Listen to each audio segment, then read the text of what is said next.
Olá, seja bem-vindo ao Diário Esportivo. Nesta segunda-feira, dia 27 de agosto de 2018, eu estou aqui nas presenças dos repórteres João Vitor Romoli e Anderson Fattori. Tudo bem com vocês? Tudo certo. Tudo bem, Décio, graças a Deus. Maravilha. Bom, hoje é um programa para a gente falar muito de futebol e também de automobilismo e de outros assuntos, como o atletismo. O Fattori trouxe aí, nesta segunda-feira, uma matéria especial a respeito do Centro de Atletismo de São Caetano, mas depois a gente vai falar sobre isso. Vamos começar falando a respeito de futebol regional, mas antes, a gente tem aí a nossa promoção do dia. Quem quiser aí concorrer a um par de ingressos do Cinemark, basta aí compartilhar o nosso Diário Esportivo e mandar um comentário aí marcando um amigo, vai estar concorrendo, tá certo? Bom, falando a respeito do clássico regional, a gente teve Santo André 0, São Caetano 1 pela Copa Paulista, resultado que manteve o Azulão na liderança, né, Fattori? Estive lá com o João. Vou começar falando com você, João, então, a respeito desta vitória azulina lá no Bruno Daniel. O que você achou deste triunfo do Azulão, gol do Isaac Prado? É uma partida morna, né, pelos dois lados, assim, não foi um jogo de lá e cá, assim. O São Caetano pressionou mais o Santo André. O Santo André até tentava, mas era muito em bola paradas, né, nada muito efetivo, não eram muitas jogadas trabalhadas. Mais o Natan ali de forma isolada, tentando alguma jogada individual, mas não conseguiu, assim, nenhum ataque de perigo ao gol do Luiz Daniel, né. O São Caetano, pelo contrário, levou perigo no primeiro tempo, pelo menos umas 3 bolas, o Santo André tirou em cima da linha, né? O Isaac Prado muito bem, substituindo o Hermínio, machucado. Muitas jogadas ali com o Wesley e com o Bruno Recife na lateral, a gente até brincava, né, que as laterais mais velhas da Copa Paulista, né, com os dois. E muito efetiva, acho que o Pintado acertou ali com o Wesley na lateral direita. O São Caetano é aquele time experiente, né, que toca a bola, envolve o adversário e aos poucos vai conseguindo seu ataque e o gol chega uma hora. Foi assim no segundo tempo. O Gerley entrou muito bem ali pela esquerda, conseguiu jogadas individuais, e aí um cruzamento do Gerley, uma bobeada, né, ali da defesa do Santo André. O Isaac Prado entrou pelas costas aí, como vocês podem ver, ó, e fez esse gol. Muito bem o Isaac, gostei muito desse jogador, é jovem ainda, pode dar muito frutos aí à equipe do São Caetano, que está invicta na competição, fez um primeiro turno excelente, né, como a gente já falava que era um dos favoritos ao título, que para mim continua sendo o favorito da Copa Paulista. E o Santo André é aquilo, né? O técnico Palhavan se dividindo, mas está fazendo um bom trabalho, tirando aí leite de pedra, né? Vamos dizer assim, e está conseguindo alguns jogos bons. É clássico, é um resultado normal, 1-0, pela história já tem um equilíbrio entre as duas equipes, mas o São Caetano conseguiu o triunfo em um jogo que mereceu. É verdade, com o resultado, São Caetano chegou aos 14 pontos, né, na liderança do grupo 3 da Copa Paulista, seguido pelo Taubaté com 12, o São Bernardo, que venceu, a gente vai falar daqui a pouco, é o terceiro com 11, e o Santo André aparece em quarto com 8 pontos, o Água Santa é o lanterna com apenas 1 conquistado. O São Caetano que completa este primeiro turno da primeira fase, né, Fattori, sem sofrer nenhum gol. Você acha que esse é um dos trunfos desse azulão? Eu acho que é até desproporcional o elenco que o São Caetano tem nessa Copa Paulista em relação aos adversários, né? O clássico, por exemplo, ser decidido por 1-0 me causa até uma surpresa que o São Caetano não tenha conseguido se impor ainda mais contra o Santo André. A gente está falando de um time profissional, como é o São Caetano, com um time sub-23 do outro lado, que é o Santo André, ainda sem ser o principal jogador da defesa, o Wellington, que é um dos jogadores mais experientes do elenco, não pôde estar presente porque está suspenso. Então, assim, se você colocar no papel, o São Caetano ele tem feito o que todo mundo se esperava dele, ter passado mesmo o trator durante essa fase, justamente porque é um time muito mais qualificado, treinado há 2 meses, pelo menos pelo Pintado, com foco exclusivo para essa competição, com jogadores que vieram no Campeonato Paulista, nos quadrifinalistas do Campeonato Paulista. Então, por tudo isso que a gente tem falado semanalmente, que o São Caetano é amplamente favorito para essa Copa Paulista, não só para essa primeira fase. E o sistema defensivo mostra, a gente tem visto isso também no Palmeiras, que a gente vai falar daqui a pouco. Quando a defesa vai bem, quando o sistema começa a funcionar lá de trás, dá confiança para o restante do time, né? Eu acho que um time que sabe que não vai tomar gol, se fizer um, ganha o jogo, como foi o clássico contra o Santo André. E isso é muito importante justamente para o amadurecimento da ideia, para a confiabilidade no trabalho do treinador. E eu acho que isso o São Caetano tem conseguido fazer nessa primeira fase, primeiro turno da Copa Paulista. E já está abrindo uma vantagem contra o Taubaté na liderança, e para mim é questão de rodadas aí para que o São Caetano confirme e ratifique a primeira posição do grupo. Taubaté é outro time que investiu bastante, tem jogadores aí bastante experientes e mostrou aí, por mais que tenha oscilado bastante nesse primeiro turno, que é outra equipe que deve confirmar uma das vagas. O São Bernardo vem crescendo, uma evolução, a gente vai falar disso. E o Santo André, o torcedor pode comemorar, eu acho, esse bom primeiro turno, essa posição entre os 4 primeiros que avançam. Eu acho que tá até acima da expectativa de um time sub-23 aí remendado, que começou a treinar aí 25 dias antes da competição. Então, diante de todas as circunstâncias aí, nada de anormal nesse primeiro turno. Com certeza. O João falou a respeito do Isaac Prado, ele deu uma entrevista pra gente depois do jogo. Acompanha aí o que o Isaac falou, autor do gol da vitória do São Caetano por 1-0 no Clássico contra o Santo André. Isaac, fazer gol em Clássico é diferente, você já tinha feito contra o Água Santa também, né? Sim, é diferente, né, porque tem mais torcida, tem mais peso a partida em si, né? Não que a gente nas outras partidas não se doe da mesma maneira, mas um clássico sempre é mais gostoso de estar marcando gol. Fico feliz por ter feito mais um, mas como eu falei anteriormente, é sempre dar crédito a toda a nossa equipe, porque os 11 marcam, os 11 atacam, e todos nós temos trabalhado muito desde a pré-temporada. Eu acho que foi merecida essa vitória, o nosso grupo todo está de parabéns. Bom, então estão aí as considerações do Isaac, que, como o João disse, né, jogou no lugar do Hermínio. Quem também não jogou foi o Christian, né, jogador que sentiu aí uma lesão no joelho, foi substituído em campo, foi substituído antes do jogo começar, portanto, né? E quem também não jogou foi o zagueiro, o Alex Flávio, né, que sentiu ainda durante o aquecimento, jogou o Garuti no lugar dele. E jogou bem, né, João? Jogou bem, seguro, né? Tirou algumas bolas, até quase fez um golaço do meio campo, né, o Garuti, aquele herói improvável que a gente falava. E é lamentar a lesão do Christian novamente, né? É um jogador que sofre, todo ano ele sofre com lesões, passa, e são diferentes, né? Essa parece que foi no tornozelo. Não, agora foi joelho, tornozelo tinha sido a outra. Primeira. Então, assim, é um jogador que é incrível como ele joga 3 jogos, já se lesiona de novo. Agora tinha feito o gol na última rodada, se lesionou de novo. Imagina a tristeza dele, é um dos líderes desse elenco, né? Nos treinamentos ele chama a responsabilidade, fala com os mais novos, e o Pintado confia muito nesse jogador. Ele era um dos jogadores que o Pintado sempre colocava no segundo tempo ali para segurar a partida, no toque de bola. Então, acho que vai fazer muita falta para o São Caetano nessa sequência de campeonato. Mas a gente vê, né, a diferença do elenco, né? Que o São Caetano ele perde o Alex Flávio, perde o Hermínio e perde o Christian, mas mesmo assim consegue manter a regularidade. Acho que seria difícil isso acontecer no Santo André, no São Bernardo ou no próprio Água Santa, por exemplo, nessa Copa Paulista, né? É verdade. E agora o segundo turno desta primeira fase começa na sexta-feira, né, com o clássico entre Água Santa e Santo André. Esse jogo 15 horas da sexta-feira na Arena Inamar. No sábado, às 15 horas, Taubaté e São Bernardo no Vale do Paraíba. E 15h30, Bragantino e São Caetano em Bragança Paulista. Lembrando que o Bragantino confirmou o acesso para a Série B do Campeonato Brasileiro, né? Conseguiu aí superar o Náutico nas quartas de final. É um dos 4 times que vai estar na Série B do Brasileiro, uma grande conquista. E em breve o Bragantino vai estar com força total na Copa Paulista, né? Obviamente que o Bragantino ainda tem mais 2 fases da Série C pela frente, mas agora deve voltar todas as atenções para a Copa Paulista e aí vai dar trabalho, né, Fator? Isso vai ser suficiente, vai ter tempo suficiente para reagir, né? Se quiser alguma coisa na Copa Paulista, vislumbrando aí uma vaga na Copa do Brasil, sem depender do ranking, né? Eu acho que o Bragantino já tem que descer alguns jogadores nessa primeira rodada do retorno, que é justamente para dar tempo de reagir, porque o Bragantino está lá atrás e com uma competição equilibrada como essa, perde e ganha de pontos aí, acho que precisa reagir de imediato. O Santo André pega o Água Santa agora, acho que é um clássico importante para os dois. O Água Santa que, da estreia, quando perdeu para o Santo André 3-0 até agora, mostrou sinais de recuperação, evoluiu, conseguiu pelo menos dificultar, digamos assim, os seus jogos, né? E tinha iniciado muito aquém do esperado e pelo menos está conseguindo equilibrar mais as partidas.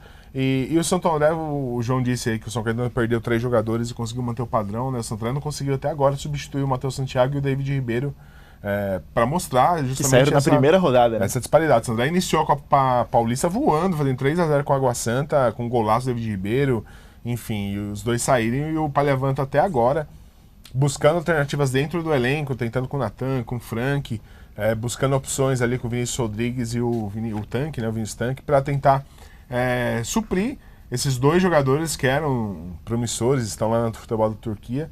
Então é mais ou menos por aí mesmo. O São Caetano pode perder. O time reserva do São Caetano já é melhor do que muitos que estão na Copa Paulista, para você ter uma ideia. É verdade.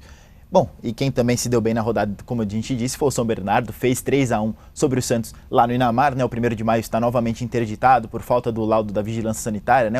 Os vestiários estão passando por algumas adequações para que o laudo seja expedido. Enfim, mandou o jogo lá na Arena Inamar, venceu por 3-1 e ganhou a posição do Santo André na tabela, né, João? O São Bernardo é um time seguro, né? Eu acho que o Wilson Júnior ele passa essa segurança para os jogadores. Você pode até falar melhor, né? Que vive ali, convive diariamente com o São Bernardo, mas é um time seguro. Agora voltou alguns jogadores de empréstimo, né? O Fernando Júnior, por exemplo. Então são jogadores que o Wilson Júnior está colocando de volta à equipe.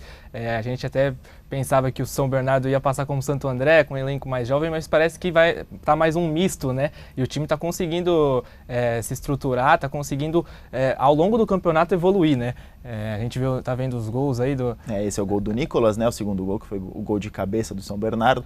O Edivan, o homem das bolas paradas, né? Ele abriu o placar num gol de falta, aí ele cobrou a falta na cabeça do Nicolas, né? Que fez o gol do São Bernardo, e aí o gol do Samuel, né? Já no finalzinho do jogo, aos 47 do segundo tempo, recebeu ele no meio e com muita frieza na cara a cara com o goleiro, que nessa vez não foi o John, foi o Lucas. A gente sempre fala que o goleiro do Santos B é o John, né? Mas dessa vez foi o Lucas. Foi 3-1 pro São Bernardo Futebol Clube. Pode continuar, João. Tá ficando especialista o Edivan, né, nas bolas paradas, e é importante pro time, né? Todo time precisa de um jogador assim. Já tinha sido assim contra o Santo André, né? Teve até o carro quebrado, né? Pela situação. Mas assim, é um jogador muito importante. E acho que o São Bernardo... pegou o goleiro completamente no contrapé. E a barreira também, o goleiro armou de um jeito ali que a bola não dá pra bola passar por fora da barreira. É verdade. Estilo Lucas Lima contra o Botafogo. Exatamente. E o São Bernardo aos poucos vão evoluindo no campeonato. Eu acho que é um time forte, eu acho que pode sim dar trabalho para algumas equipes. Eu acho que pode até alcançar uma segunda colocação nesse grupo, viu? É um time muito seguro, o São Bernardo, e acho que vai se classificar logo. Com certeza. Fatores, suas considerações desse São Bernardo, desse resultado, né? O João bem disse, o Fernando Júnior está de volta, o Lucas Lino também está de volta, né? Regressou do esporte pro do empréstimo para o Boa Esporte, né? Não vinha sendo utilizado na disputa da Série B. O Boa Esporte que luta aí contra o rebaixamento, né? Na segunda divisão nacional. Tá de volta o Lucas Lino, o Fernando Júnior já entrou inclusive de titular, numa dupla de ataque com o Emerson. No meio de campo, o Wilson Júnior fez algumas mudanças, né? Colocou o Thiago César, colocou o Lucas Gomes, né? Lucas Gomes, que é muito conhecido aqui do futebol do ABC, já jogou no Mauense, começou aqui no Santo André, jogou também no Cachorrão, enfim. Tá emprestado pelo próprio Cachorrão, né? Então, algumas mudanças que surtiram efeito, né? O São Bernardo vinha do empate contra o Bragantino, um empate que lamentou muito, que fez falta aí, foram 2 pontos que fizeram falta para o São Bernardo e agora consegue essa vitória. Acho que jogadores que chegam para qualificar e dar experiência para o elenco. O São Bernardo tem uma mescla muito interessante, alguns jogadores da base, jogadores bem jovens, com esses caras que estão chegando agora para justamente dessa maturidade para o elenco, saber... Acho que é importante, principalmente aquele momento de saber dosar, né, a intensidade do ataque, segurar um pouquinho o jogo quando está ganhando, dar aquela morosidade para o elenco, para o ritmo do jogo, não é? Então acho que o São Bernardo tem conseguido fazer justamente isso. E a gente tem falado que o Edivan, muito da produtividade ofensiva do São Bernardo tem partido dos pés do Edivan. Ou com cobranças de falta direto, até nos jogos mesmos que o São Bernardo não conseguiu os trunfos, as principais jogadas saíram dos pés do Edivan. Então isso é muito importante, ainda mais no futebol moderno, digamos assim. Uma bola parada, uma cobrança de falta decide a partida. Foi assim, inclusive, o clássico contra o Santo André. Então acho que é muito importante, jogador muito importante. Só que o São Bernardo não pode ficar refém da bola parada do Edivan. Inevitavelmente ele pode aí se machucar, ser suspenso. E o Wilson Júnior tem certeza que está trabalhando aí para justamente criar outras alternativas ofensivas ao São Bernardo, triangulações, chutes. A gente tem visto muito pouco isso do São Bernardo. É muito mais intensidade, velocidade do que qualidade mesmo ali nas triangulações, entrosamento. Acho que justamente por estar trocando muito, jogadores chegando, enfim, não tem conseguido encaixar. Mas o mais importante é que os resultados tenham aparecido, isso dá confiança para o elenco e o Wilson Júnior ter mais tempo para trabalhar. Porque se tivesse ruim a situação do São Bernardo, aí é mais difícil, porque você precisa de resultado. Mas o São Bernardo, ainda bem que está conseguindo os resultados positivos, isso é importante. E aí dá tranquilidade para o Wilson Júnior buscar essas alternativas, vislumbrando aí uma classificação que evidentemente está muito próxima. É verdade, o Fattori falou a respeito de lesões, né? O Nicolas e o Thiago César foram 2 jogadores que deixaram o campo lá no Inamar lesionados, né? O Nicolas, pouco depois de fazer o gol dele, saiu de campo por conta de lesão. O Thiago César, na segunda etapa, também deu lugar ao Guilherme Noé, também por conta de lesão. Enfim, vamos acompanhar aí o dia a dia do São Bernardo essa semana para ver se ambos vão estar à disposição por jogo contra o Taubaté. Tá certo? Bom, encerrado então o assunto Copa Paulista, vamos para Campeonato Brasileiro. Falar do São Paulo, líder São Paulo, né, Fattori?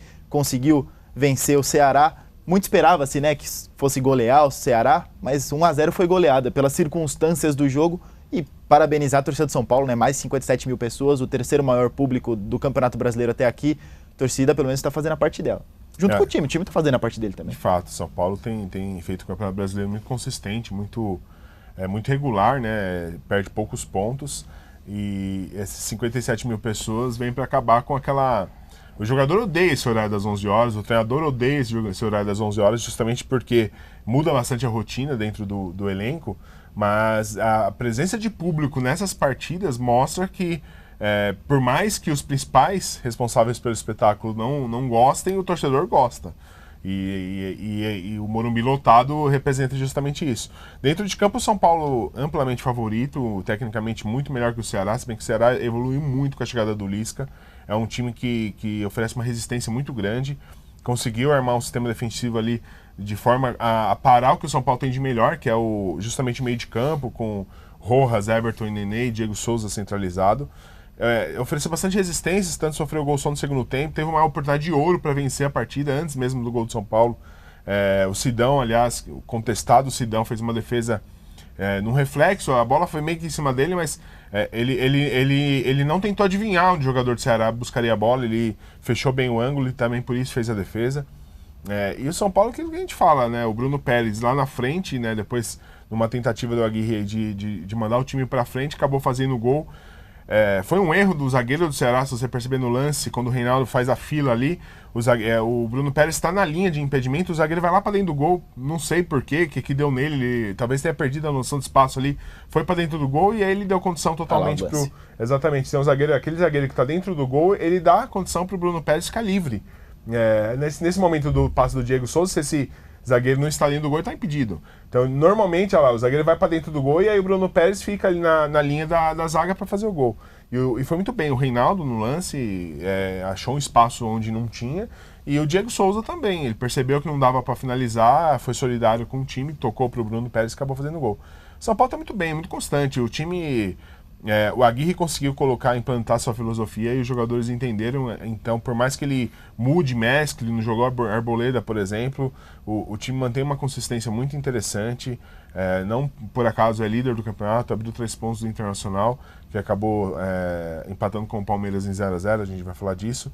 Então, acho que foi muito mais importante o resultado do que a atuação. Se esperava muito mais do São Paulo, só que o campeonato, pontos corridos como é o Campeonato Brasileiro, importa você ganhar. O Corinthians foi campeão assim ano passado, ganhando de 1-0, de 1-0, de 1-0, no final do campeonato, o que importa são os 3 pontos e o maior número de pontos. Claro que a torcida esperava muito mais, só que tenho certeza que os 57 mil pessoas que foram no Morumbi saíram de lá amplamente satisfeitos pelo que foi demonstrado e principalmente pela liderança do campeonato. Verdade, um jogo diferente para o São Paulo, né? Um jogo pela manhã, foi a primeira vez que o São Paulo jogou pela manhã, né, nesse Campeonato Brasileiro, com uma rotina totalmente diferente, né? Os jogadores almoçaram, vamos dizer assim, às 8 da manhã, né? Comeram macarrão com frango, enfim, deve ser muda tudo pro jogador, né? Mesmo que não goste, tem que comer, porque é carboidrato. Exatamente. E precisa ter resistência física para suportar os 90 minutos. Né? Exatamente. E sorte que não tava sol também, né? Isso facilitou bastante. Tava mais ameno o clima, né? João, até o Vinícius Ramalho, nosso colega aqui da SPFC TV, manda aqui pra gente uma informação, um abraço a ele que tá assistindo, que um exame aponta estiramento na coxa esquerda de Everton. Everton é um desfalque que vai fazer falta pro São Paulo? Vai, muita, né? Desde que ele chegou do Flamengo, ele vinha fazendo diferença com assistências, né? O São Paulo é um time que joga no contra-ataque e aposta muito na velocidade do Everton e do Rojas, né? Que chegou muito bem também depois desse período da Copa.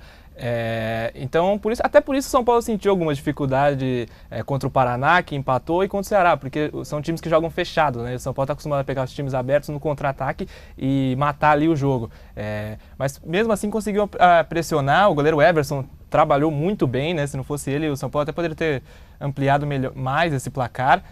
O Lisca, depois que chegou no Ceará, realmente, como o Fattori disse, conseguiu evoluir muito o time só tinha perdido uma depois da Copa, foi a segunda derrota apenas dessa aí, e o São Paulo conseguiu. O São Paulo é um time consistente mesmo, igual o Fattori falou, depois que o Aguirre acertou a defesa do São Paulo parou de tomar aqueles gols bestas e começou a evoluir taticamente. É um time que tem tudo só tem esse campeonato para disputar até o fim do ano e tem tudo para conseguir o título. Ele e o Internacional acho que vão disputar até o fim ali, até por ter só esse campeonato, as duas equipes até o fim da temporada, e o Everton vai fazer muita falta, mas eu acho que o São Paulo tem alguns jogadores ali que pode suprir essa ausência do Everton, até o próprio Trellis tá numa fase ótima com o time, melhorou e se deslocando ali, quem sabe o Diego Souza mais pro meio, o Nenê pela ponta, o São Paulo tem alternativas, o Aguirre vai conseguir dar um jeito nisso. É verdade, São Paulo soma aí 45 pontos, estão na liderança do Campeonato Brasileiro, seguido pelo Internacional com 42.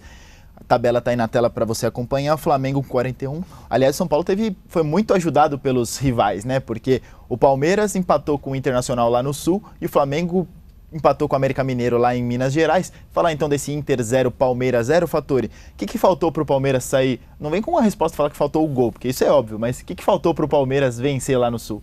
Eu acho que vencer o Inter no Sul hoje é uma das tarefas mais complicadas de qualquer time no Campeonato Brasileiro, porque, assim como o João disse, o Inter também só tem o Brasileirão pela frente, o Palmeiras, Felipão poupou, fez algum rodízio aí no seu time, e o Inter não, tem o time completo, focado no campeonato, então ele estuda a semana toda, todos os treinos são focados no seu próximo adversário dentro do Brasileirão, e isso faz uma diferença brutal em relação aos seus adversários e demonstrou isso durante a partida. O Inter tomou muito mais iniciativa, até por estar em casa, por estar embalado, e criou algumas oportunidades para fazer o gol. A principal delas, acho que no finalzinho, com o Cuesta, né, de cabeça, que o Everton mesmo assumiu que praticamente não viu a bola, ele só se fez ali, de alguma forma, se movimentou em cima da linha para tentar evitar o gol e conseguiu evitar um gol que daria a vitória para o Inter. Acho que é um resultado natural diante da grandeza das duas equipes, dos dois elencos. O Inter tentando mais, com mais posse de bola, e o Palmeiras buscando o contra-ataque. O Lucas Lima, que tinha feito um grande jogo na última rodada, na última partida ontem, um pouco mais, voltou a ser aquele Lucas Lima um pouco mais morno, né? Então o Palmeiras precisa muito da participação efetiva ali dos seus meio-campistas. Mas eu acho que dentro das possibilidades do Palmeiras de poupar alguns jogadores, de dar oportunidade ao elenco, e o Internacional em casa, precisando ganhar, foi um resultado que eu acho que agradou a todo mundo. Menos ao Inter, que obviamente queria manter a perseguição ao São Paulo, só que está diante de um grande adversário. Então eu acho que seria muito pior de perder ponto para time que está lá embaixo da tabela. O Palmeiras entrou no G4 com esse resultado. Tem um grande elenco, por mais que tenha mesclado, a gente sempre fala isso, toda semana a gente fala isso, e é de fato realidade. O Palmeiras, por mais que mescle, tem um elenco muito qualificado, e tudo isso aí faz com que esse 0-0 aí tenha sido um resultado natural de um Campeonato Brasileiro. É verdade. Você acha, João, o Palmeiras foi a campo só com acho que 3 titulares, né? O Weverton, Marcos Rocha... O Marcos Rocha praticamente está virando reserva, né? Não sei se o Mike vai ser titular na quinta-feira pela Libertadores, mas jogaram o Weverton, que inclusive se machucou ali durante o jogo, mas levou até o fim, ele tranquilizou a torcida, né, pelas redes sociais, dizendo que vai estar pronto para quinta-feira. Marcos Rocha também jogou, e o outro que jogou foi o Moisés, né? O Moisés, que é titular também. Os outros, depois o Bruno Henrique entrou no segundo tempo, o Willian entrou no segundo tempo e o Diogo Barbosa, os 3 no segundo tempo. É a força do elenco do Palmeiras, né? É a força. Até falando ontem que eu acho a defesa do Palmeiras reserva melhor que a titular. Porque o Gomes, o Luan, e o Marcos Rocha e o Vitor Luiz jogaram ontem. Acho que os 4, principalmente a dupla de zaga, o Gomes e o Luan foram muito bem. Eu gostei muito do Luan. O Felipão até disse ontem na coletiva que não existe zagueiro no Brasil igual o Luan. É um pouco exagerado, mas assim, foi muito bem o Luan. Acho que pode dar trabalho ao Antônio Carlos e Dracena, os dois correm perigo, viu, com essa dupla reserva do Palmeiras. O Thiago Santos também foi muito bem ontem, muito efetivo ali, marcou o Patrick de perto, que é um dos melhores jogadores do Internacional. O primeiro tempo foi todo do Palmeiras e o segundo foi todo do Inter, né? O Daverson perdeu um gol incrível no primeiro tempo, o Jean também perdeu uma chance. Então assim, o Palmeiras poderia ter aberto o placar ainda na primeira etapa e aí ter segurado o jogo como está conseguindo, né? Depois sofreu no segundo tempo com o Internacional, o Everton precisou trabalhar, e o Everton acho que não quis sair até para não dar brecha, né? Porque ali você tem Fernando Praz e Jair, se você perde os dois estavam no banco, né? Você já pode ficar de fora por um bom tempo, né? E o Palmeiras, 9 jogos sem sofrer gols, o recorde da história do clube são 12 jogos, de 1965. Então, assim, o Felipão, se conseguir isso, vai ser um feito para a história do Palmeiras, né? O time, ele conseguiu dar outra cara pro time, depois até eles postaram uma foto na rede social ali, o elenco unido, muitos jogadores colocando família escolar, família Palmeiras. Então, assim, você vê que é um elenco junto do treinador, né? Agora tem decisão da Libertadores, então, assim, é um time que, principalmente nos mata-matas, eu acho que vai dar muito trabalho. Eu acho que, principalmente na Libertadores, o Palmeiras pode chegar longe, viu? É verdade, o Palmeiras completou 104 anos neste domingo, parabéns à Sociedade Esportiva Palmeiras. O José Eduardo Ascencio diz aqui, Palmeiras mesmo poupando mandou no jogo ontem no Sul, Agora, São Paulo e Inter não chegam, principalmente se os principais da Libertadores caírem precocemente. O futebol está cada dia pior. Acha que está nivelado por baixo? O Angelão tem essa opinião, Fattori. A Campeonato Brasileiro já foi muito melhor tecnicamente, mas eu acho que o Internacional... Acho que alguns elencos são muito bons tecnicamente. Acho que o Inter, o Flamengo e o Palmeiras são 3 elencos aí que diferenciam dos demais. Acho que o São Paulo, de fato, tem um elenco razoável, não é ruim, nem é espetacular, tem alguns bons jogadores, só que vai sofrer, por exemplo, com a saída do Everton para buscar um substituto à altura dentro do próprio elenco. Vai ter que apostar na base justamente por falta de opções. E eu acho que esses 3 aí, se você for pensar, o Flamengo tem um time espetacular. Pode não estar lá em cima da tabela porque está envolvido em outras competições. O Grêmio também tem um elenco muito bom, tanto que variavelmente joga com o time reserva e ganha as suas partidas. Cruzeiro. O Cruzeiro também tem um time interessante. Então, assim, tecnicamente tem alguns bons talentos aqui no futebol brasileiro. É claro que se você comparar os 20 times da Série A, tem alguns times muito fracos realmente. Mas eu acho que os que estão lá em cima e saindo da Libertadores, como ele disse, Copa do Brasil e Libertadores, acabando essas competições de mata-mata, eles podem se recuperar no campeonato. Só que eu concordo com o João, acho que dificilmente vai dar tempo. Eu imagino que São Paulo e Inter consigam abrir uma gordura suficiente para manter a briga até o final entre eles. É verdade. Como você disse, né? Então o Palmeiras assumiu a 4ª colocação com 37 pontos, ultrapassou o Grêmio, que também tem 37. O Atlético Mineiro fecha o G6 com 34 pontos. Quem venceu na rodada, né? Voltou a vencer depois de um período aí, foi o Corinthians, fez 1-0 no Lanterna Paraná, sábado, na Arena Corinthians. Ufa, né, Fattori? Enfim, não foi uma grande vitória, mas 3 pontos. O Corinthians é complicado, são 3 jogos sem ganhar e a pressão do Osmar Loz é muito grande, é muito intensa pela substituição do treinador. O Corinthians não está gostando muito do trabalho do Loz. E eu nem sei se essas vitórias são boas ou ruins por isso. Eu acho que a diretoria tem apostado nele, tem dito que ele será o treinador, só que me parece que essas vitórias, durante essas crises, dão um respiro para o Loz. Então ele respirou. Então agora pega Colo-Colo na Libertadores. Se ele cair na Libertadores, de novo a pressão sobre ele.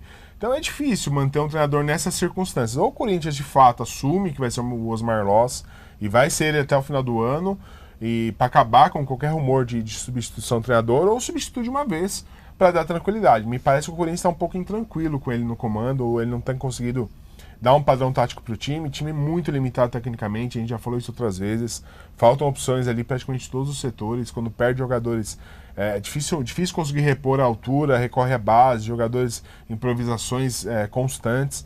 Pegou o Lanterna no campeonato, criou muito pouco, teve 2 bolas na trave, né, uma com o Jadson e uma com o Roger, que também foi uma grande decepção, um jogador que fez gol em todos os times onde passou, nunca foi excepcional, mas sempre foi matador, sempre foi jogador de botar a bola para dentro, que incomodava os zagueiros, e no Corinthians não tem conseguido, talvez até pela falta de confiança, falta de ritmo de jogo, não tem jogado todas as vezes. Então, o Corinthians sofreu muito mais do que imaginava contra o Paraná, ganhou de 1-0 num gol do zagueiro Henrique de cabeça, e é isso, serviu para dar um respiro nessa crise, dar uma moral para o Loz, para esse jogo com a Libertadores. Acho que confiança, isso foi muito importante, porque pega Colo-Colo agora precisando ganhar, e você vindo de uma vitória, acho que te dá uma outra condição para enfrentar esse jogo. Só que vai ser difícil, o corintiano já está esperando um ano, o resto de temporada dessa forma. Ganha um aqui, perde, empata, ganha, porque o time que o Corinthians tem é para isso mesmo, um time tecnicamente muito limitado, principalmente em algumas posições, nas laterais, enfim. E agora o Cássio também se machucou, não se sabe se tem condição, vai fazer outros exames durante hoje e amanhã para ver se, por sorte, talvez o melhor substituto do Corinthians é no gol, que é o Walter, é um jogador que dá segurança para o time. Então vamos ver como se desempenha o time durante essa semana, principalmente o jogo contra o Colo-Colo, que para mim é decisivo. Se cair, eu acho que por mais que o Andrés tenha dito que o Loz vai ser o treinador até o final do ano, eu acho difícil segurar uma pressão de uma eliminação da Libertadores em casa. E você, João, sua opinião? O Corinthians quer cair uma posição na classificação, né? Ainda assim, tá na 8ª posição, pertinho ali do...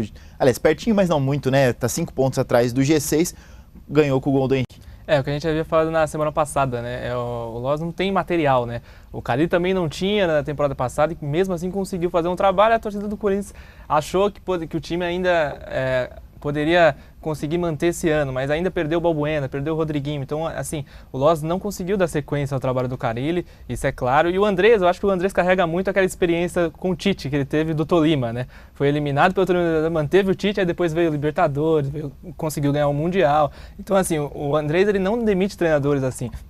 Então, acho que dificilmente, mesmo caindo para o Colo-Colo, eu acho que ele vai manter a decisão. É um cara assim que ele mantém mesmo, ele tem a palavra, né?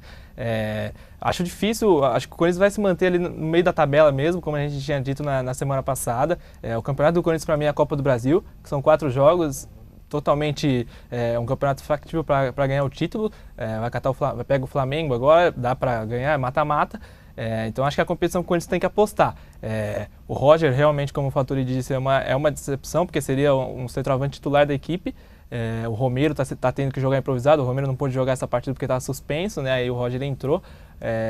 Então, assim, o Corinthians sofre mesmo com opções, não tem opções, principalmente na defesa. Eu acho que a defesa do Corinthians, depois da saída do Balbuena, ficou muito fragilizada, voltou a tomar alguns gols bestas. O Cássio está tendo que salvar quase todo o jogo. O médico do Corinthians já falou que o Cássio vai estar à disposição do time contra o Colo-Colo, então assim, tranquiliza mais o torcedor, né?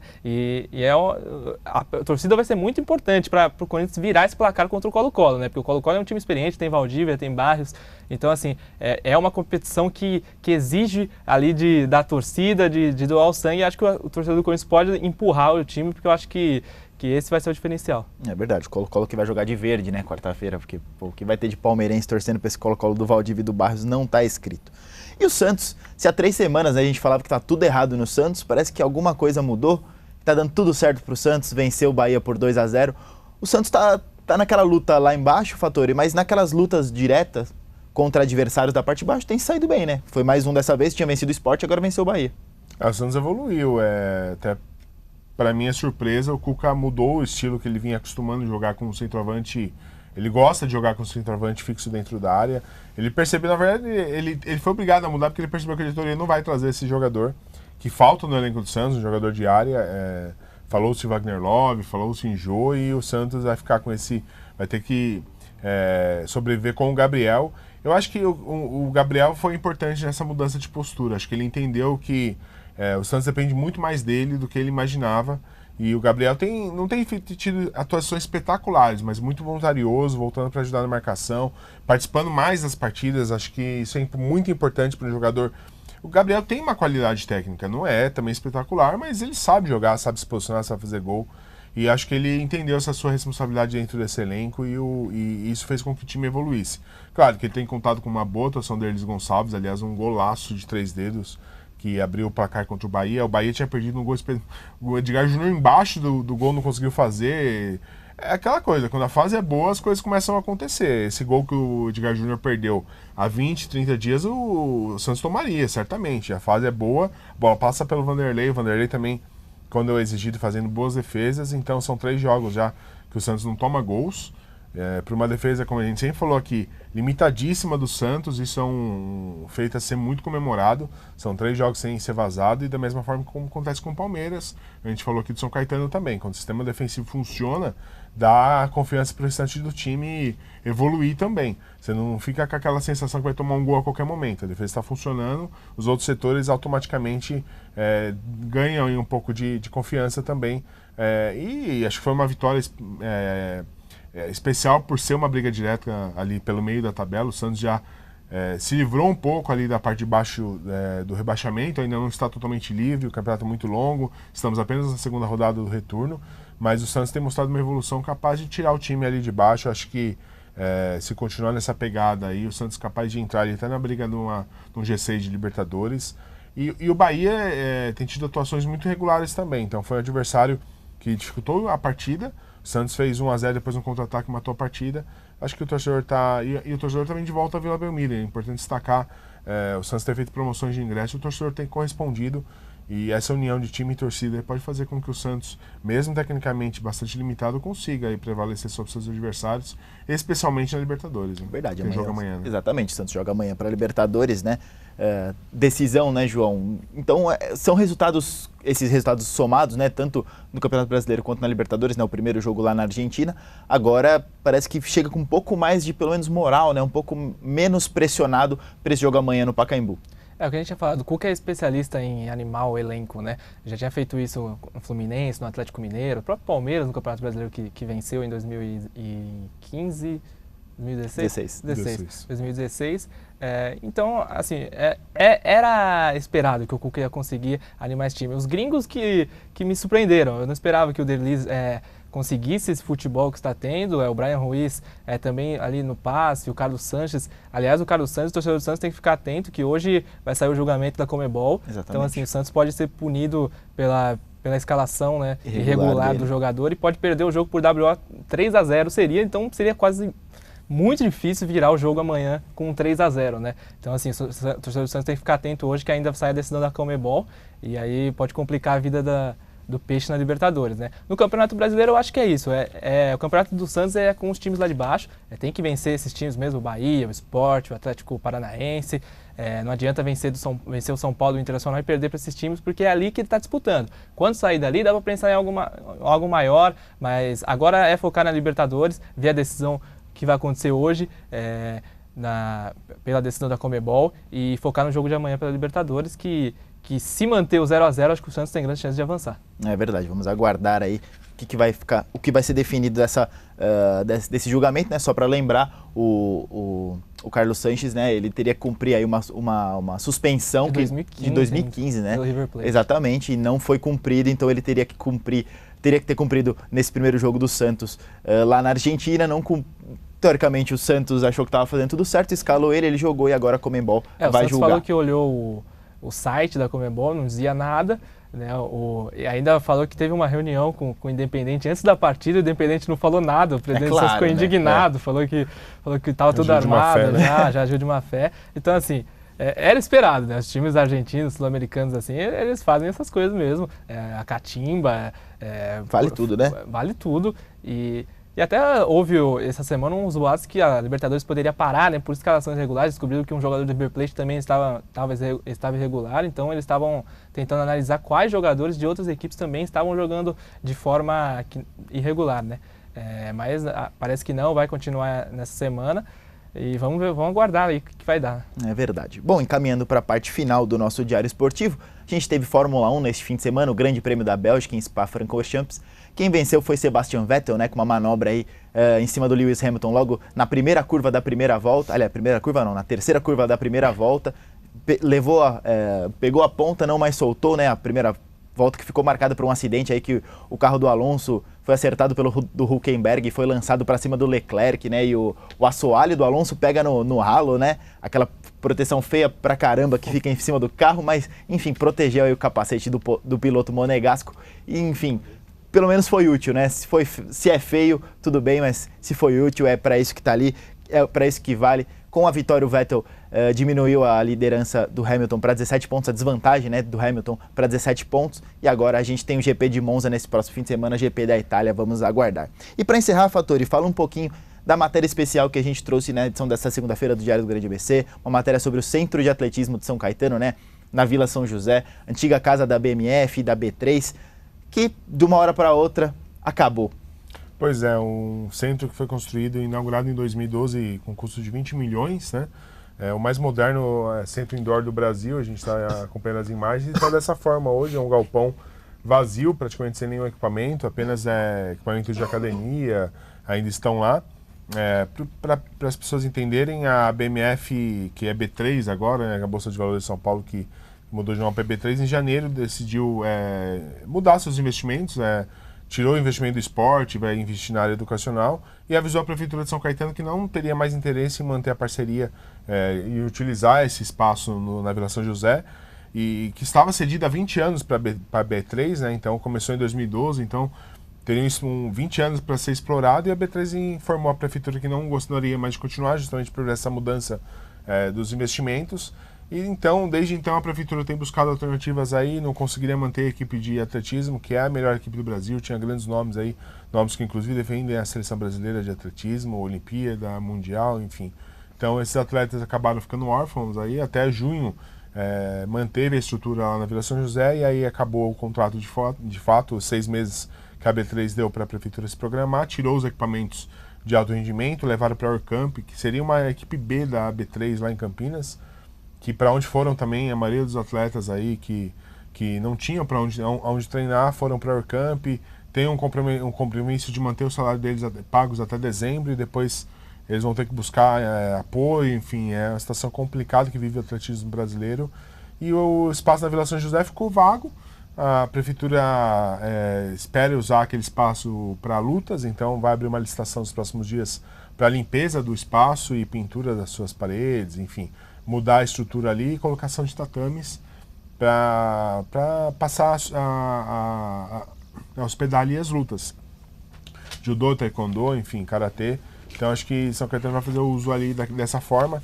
É uma perda importante e significativa para o ABC, porque o atletismo em São Caetano sempre foi muito tradicional, essa parceria da B3 aí vem há muito tempo já com a prefeitura e formou aqui alguns grandes atletas, Mauro Imagem treinou aqui, o Duda, enfim, muitos atletas, a Fabiana Murer, né, que campeã mundial indoor e outdoor. Marilson, enfim, inúmeros atletas aí que representaram o Brasil com brilhantismo em mundiais, em Olimpíadas.